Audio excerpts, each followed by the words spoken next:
Hər vaxtınız xeyir. Mən bugün istəyirəm qanun haqqında danışım. Nəyə görə Azərbaycan cəmiyyəti qanun sözünü sevmir və qanuna riayət eləmək istəmir? Nəyə görə? Heç düşünmüsünüz bu barədə? Çünki qanuna inam zəifdir. Çünki qayda yalnız yazılıb, amma əməl olunmur. Çünki həddən artıq qaydalara, qanunlara inamsızlıq var. Belə bir mentalitet var bizdə. Çünki qaydanı poz, amma heç nə olmayacaq kimi düşünürük. Qaydanı pozanlar cəzasız qalanda, əlbəttə ki, biz belə düşünürük. Yəni, söyləməyim odur ki, biraz da o ego var bizdə. Mənə nə olacaq ki? Bir balaca da pulu çox olanlar, imkanı çox olanlar düşünür ki, mənə nə olub, mən filan kəsəm. Yəni, o daxili ego, yəni o bizim yekəxanalığımız bizim Azərbaycanda qayda və qanunlara riayət etməməyimizə gəlib çıxardır. Düşünürük ki, onsuz da heç kim qayda əməl eləmir. Elə bir mənə qalıb. Yəni, qanun mənə qalıb. Onsuz da heç nə eləməyəcəklər. Ədalət tam işləməyəndə, sistemdə nəzarət olmayanda əlbəttə ki, qanuna hörmət olmayacaq. Çünki, məsələn, bir sürücü düşünür ki, heç kim yoxdur da, qırmızı olanda nə olar, keçim gedim. Nəticədə bu qırmızıda keçənlərdən 10 nəfərdən ikisi saxlanmaya. İndi yenə radarlar var, cərimələr var. Piyada fikirləşir ki, maşın yoxdur da, qoy keçim. Nəticədə bu piyada özü bir yana sürücünün həyatını, sürücünün ömrünü, ailəsini riskə atır, təhlükəyə atır. Özü ölüb gedir, amma o sürücü illərlə onun əzabını yaşayır. Çünki o fikirləşir ki, mənə nə olacaq, heç kim görmür, bir dənə keçim. Hərçənd keçid qoyulub. Çünki əgər qanunlar sərtləşsə, qanunlara hamı vəzifəsindən, pulundan, tutduğu mövqedən asılı olmayaraq riayət eləsə, qanuna hörmət olar da. Yəni, qanuna hörmət olar da, bu bilirsiniz nədir? Qanunun olmaması deməzdim buna, qanunlar var. Amma Azərbaycanda qanun sosial mədəniyyətə çevrilməyib. Biz qanunu mədəniyyət kimi görmürük, mənim əzizlərim. Gedirsən bir marketə, bayaq başıma gəlib. Getmişəm bir marketə, görürəm ki, ora qoyublar endirimdə yuyucu vasitə. Belə deyim də, elə adı ilə deyim ki, yəni yuyucu vasitə 27 manatdan endirimə düşüb 14 manata. Sevindim ki, nə yaxşı aldım. Gəldim kassaya, deyir ki, 25 manat, deyirəm 27 manat, deyirəm və sonra yazım. Bilirsiniz, səhv, yəni müştərini aldatmaq artıq müştərinin hüquqlarını pozmaqdır. Mənim əzizlərim, sizi marketlərdə hardasa aldadarlarsa istehlakçıların hüquqları olan 195-i yığırsınız. İqtisadiyyat Nazirliyini yığırsınız. 195-2 qaynar xəttlərdir. Çünki belə hallar çox baş verir, mənim əzizlərim. Bir də görürsən ki, qoyublar orada endirim 30 manat. Qaldırırsan ki, altda bunun elə qiyməti 20 manatmış. O 30 qoyublar ki, güya endirimdir bu. Və yaxud bir üstə gəl bir. Bunların hamısı çoxu yalandır. Çoxu yalandır, çoxu qayda pozur. Piyadalar qayda pozurlar. İnsanlar qaydalara əməl eləmirlər, hörmət eləmirlər. Ümumiyyətlə, insan olaraq, insan beyni qaydaları pozmağa meyillidir. Beyin görəndə ki, qayda onu pozmaq istəyir. Amma beyin o zaman qanuna hörmət, qanunun işləməsi mədəniyyətin olduğu yerdə olur.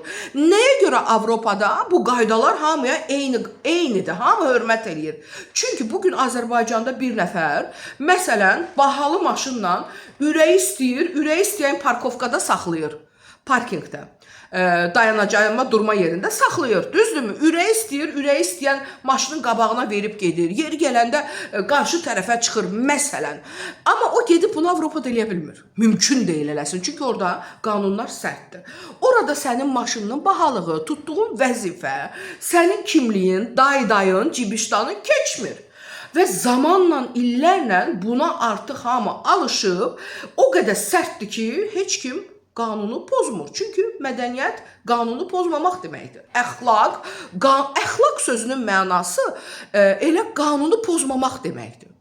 Yəni, mənim əzizlərim, bilirsiniz, bugün hamı allatmaq istəyir. Bugün Azərbaycanda bir toplum yaranıb ki, bəzi insanlar toplumu, bu toplum allatmaq, fırıldaq, qanunu pozmaq, nə bilim, elə şeylərlə məşğul olur ki, bilmirsən. Hamı eləyir, mən də eləyim də. O gün mənim uşağım gəlib mənə deyir ki, sən mənim ama məcbur eləyirsən ki, dərs oxu, ali məktəbə gir, ali savadlı ol, ayaqların üstü. Deyir, filan kəsə müəllim deyir ki, sən nəyə görə dərsini oxumamısan belə? Dərs nəyə lazım? boş-boş gəlirik də. Onsuz da papam verib pulumu mənə işə düzəldəcək. Deyirsən, mən niyə məcburiyyətsən oxudu? Belə deyir də. Yəni, belə olan halda mən uşağımı, məsələn, mən kimlər doğru tərbiyə edirik. Digəri öz də onu deyən bilirsiniz kimdir? Məndən 5 metr kasıbın biridir, evi də yoxdur, kirayədə qalır. Övladına deyir ki, papam pul verib qoracaq. Atası da uşağın usta adamdır, fəhlə. Yəni, sənin harana yaraşır ki, sən belə deyəsən? Niyə? Çünki onlar deyir ki, bu cəmiyyətdə pulu ver, işini gör. Elə deyil axı. Bu dövr o dövr deyil. Bu sindrom post-sovet ölkələrinin sindromudur. Bu sindrom Sovet hakimiyyətinin sindromudur. Sistemə inamsızlıq, kim pulun verib həll eləyəcəyik. Da, bugün o deyil. Fərqli bir dövrdə yaşayırıq, texnologiyalar əsrində yaşayırıq. Bugün artıq savadı olmayan adamın irəliləməyi çox çətindir. Getdikcə daylar, tapışlar, pullar, rüşvətlər yığışdırılır. Rüşvət özü hardan yaranır? Qanunu pozmaqdan. Tapşırmaq, day, rüşvətdən də betər qanun pozuntusudur. Yəni, rüşvət alanı deyil, verəni də tutmaq lazımdır. Qanunları sərtləşdirmək lazımdır, mənim əzizlərim. Qanunlar zəif olanda beyin avtomatik psixoloji olaraq düşünür ki, nə olacaq, filan kəs elədi, heç nə olmadı da, filan kəs allatdı, heç nə olmadı, filan kəs filan qədər pul atdı, heç nə olmadı da, hamımızın başımıza gəlib bu cəmiyyətdə. Hamımızı aldadıblar da, pul da atıblar, qanunsuzluqla da rastlaşmış, susmuşuq. Hamı da belədir də, kim nə eləyəcək ki? Bu cəmiyyətdə hamı eləyir, mən də eləyim, filan eləyim. Niyə?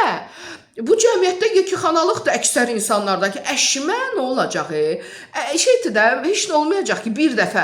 Və yaxud bir də görürsən ki, elə bir yerdə saxlayıb maşını, deyirsən ki, buradan yesaq, bir dəqiqə işim var, o bir dəqiqə sözünə nifrət eləyirəm. Növbə də elədir. Bir dəqiqə, əlimdə bir dənə su var, vur. Niyə? Çünki mədəniyyətsizlik baş alıb gedir.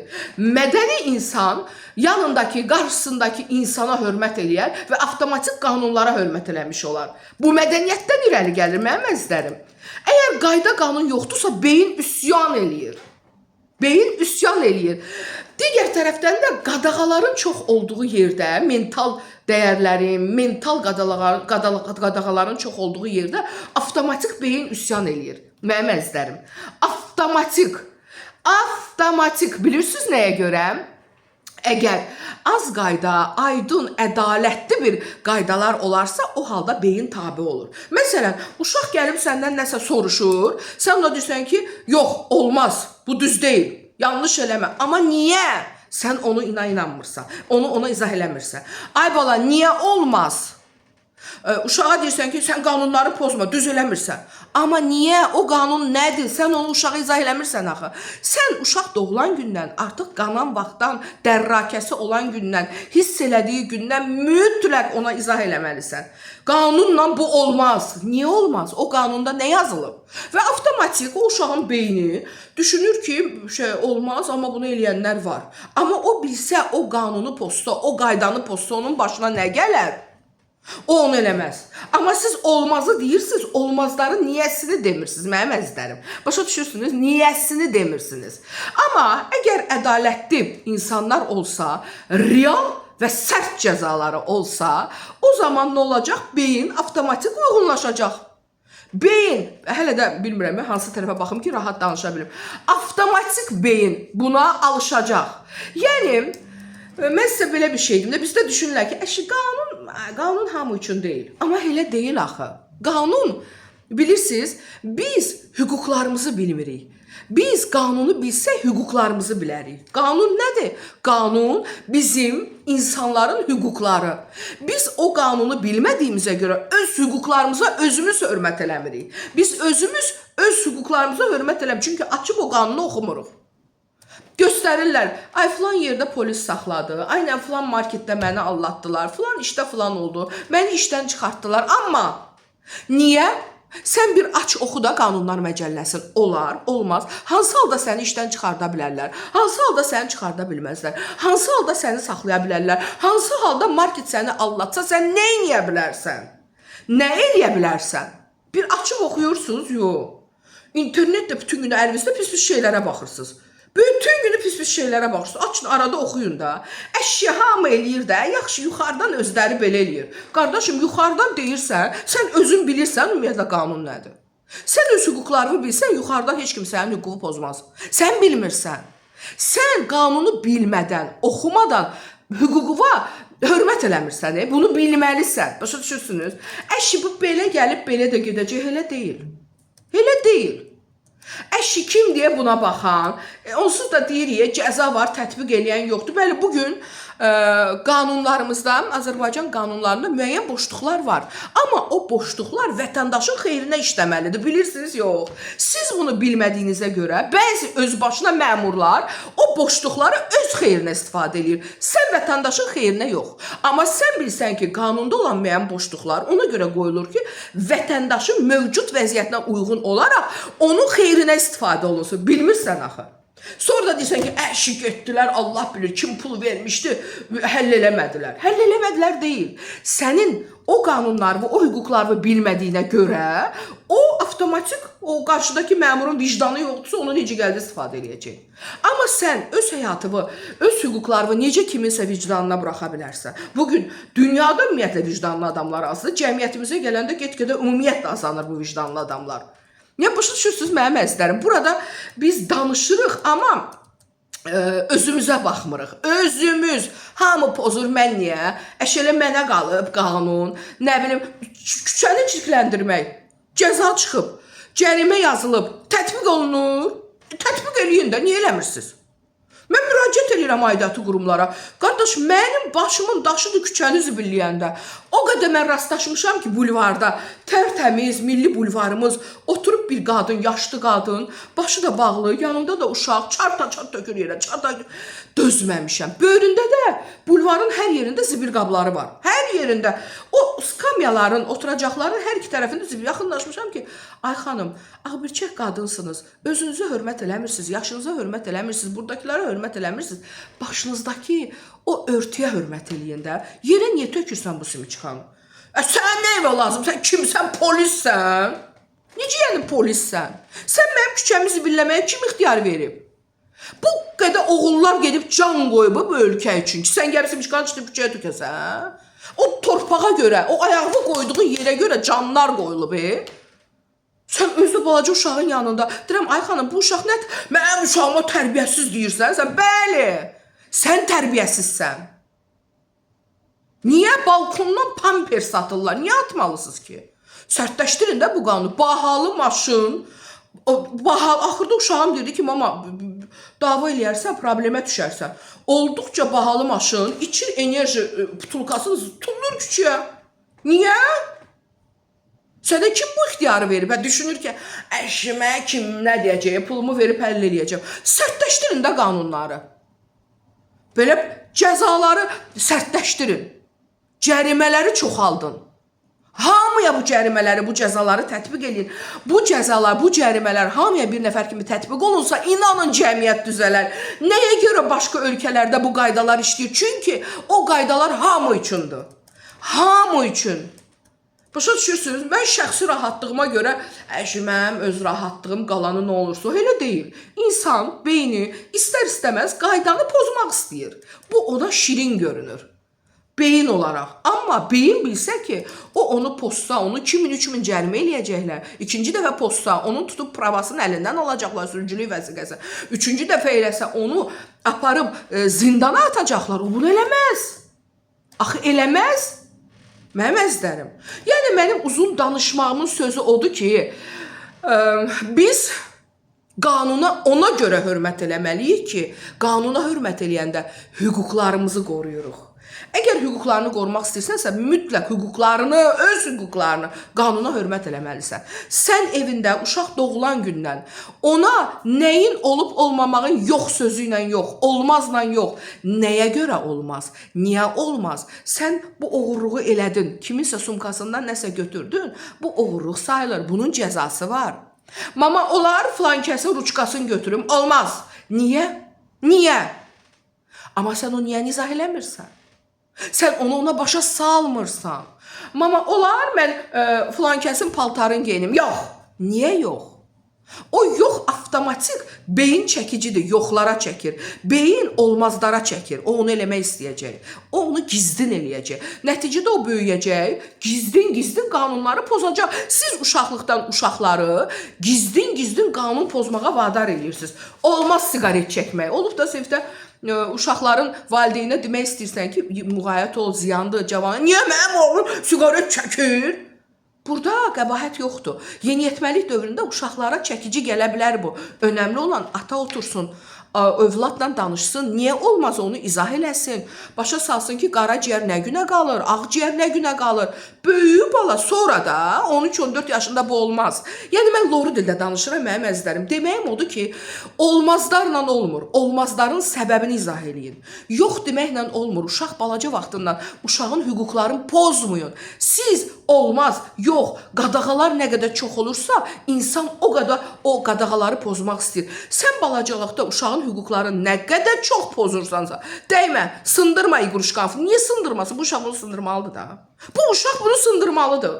Və bu uşaqla böyüyün fərqi nədədir? Nədir? Almısa onu servanda qoymağa. Amma sən yox deyəndə o avtomatik onu eləmək istəyəcək. Sən o hüquqlarını pozursan. Sən izah eləyə bilərsən. İzah eləyə bilərsən. Amma sən onun uşaqlıqda hüquqlarını pozduğuna görə onu gizlin eləyəcək.